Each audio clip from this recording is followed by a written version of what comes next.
Hello guys, I am Neha. आज हम the Pirates of Caribbean the Curse of Black Pearl movie के बारे में बात करने वाले हैं। कहानी स्टार्ट होती है इंग्लैंड के एक शहर पोर्ट रॉयल से, जहां हमें एक लड़की समुद्री लुटेरों का गाना गाते हुए दिखाई जाती है।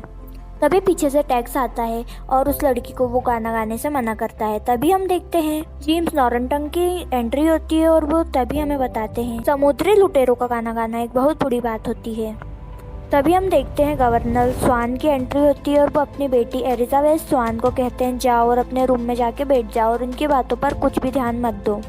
फिर हम देखते हैं एलिजाबेथ को समुद्र में डूबता हुआ एक लड़का दिखता है। वो जोर से चिल्लाने लग जाती है और सभी को बुला के उस लड़के को बचाकर अपने जहाज पे निकलवा लेती है। तभी एलिजाबेथ स्वान को उसके गले में समुद्री लुटेरों का एक सिक्का मिलता है। वो सोचती है अगर ये सिक्का किसी ने देख लिया तो ये सब मिलके उस लड़के को मार डालेंगे। फिर वो सिक्का अपने पास रख लेती है और उसे मरने से बचा लेती है।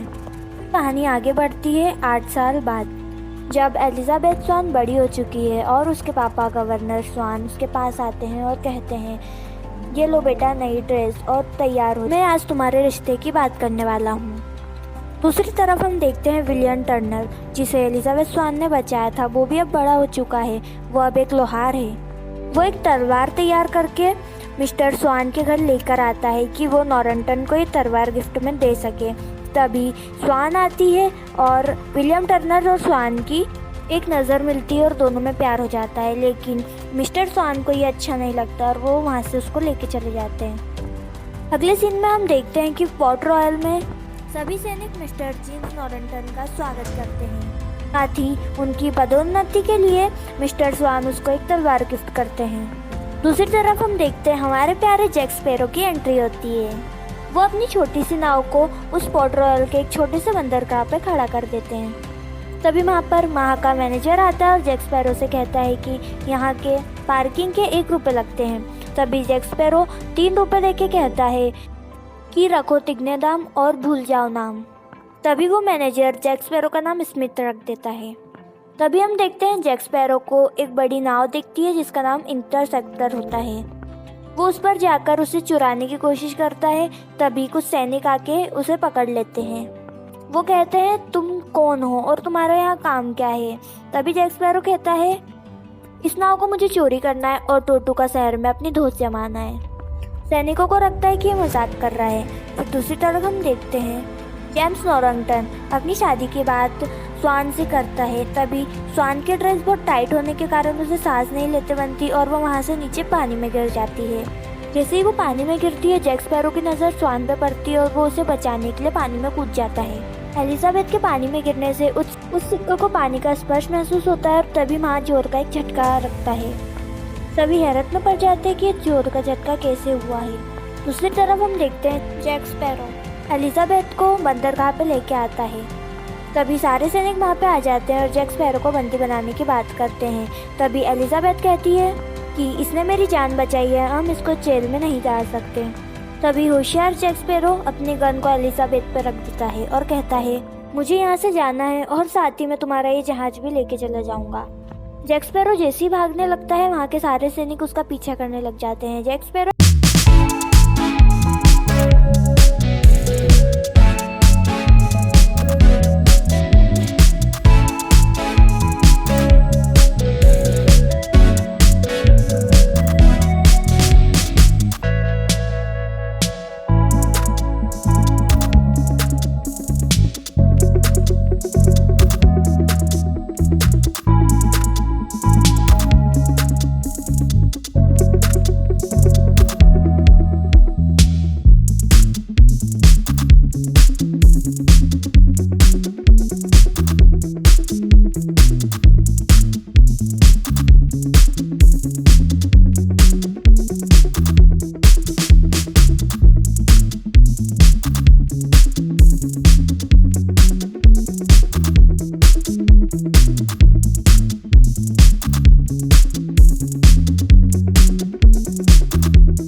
खजाने पर खड़ा होता है। वो उसका हाथ काटकर उसके खून का स्पर्श कराकर उस सिक्के को वापस उस खजाने में डाल देता है ताकि वो सभी उस श्राप से मुक्त हो सके। तभी जैक स्पैरो वहाँ पर पहुँच जाता है और एलिजाबेथ स्वान को वहाँ से बचा लेता है। तभी हम देखते हैं कि दोनों वहाँ से भाग जाते हैं और जैक स्पैरो को वो बंदी बना लेते हैं। अगले सीन में हमें दिखाते हैं कि एलिजाबेथ टर्नर को बोल रही होती है कि उन्हें मेरी ज़रूरत नहीं बल्कि तुम्हारी ज़रूरत थी। वो सिक्का मेरा नहीं, वो सिक्का तुम्हारा था, मैंने बचपन में तुमसे ले लिया था। तभी विलियम टर्नर वो खजाने की ओर बढ़ता है ताकि वो जैक स्पैरो को बचा सके और वो खजाने को पूरा कर सके।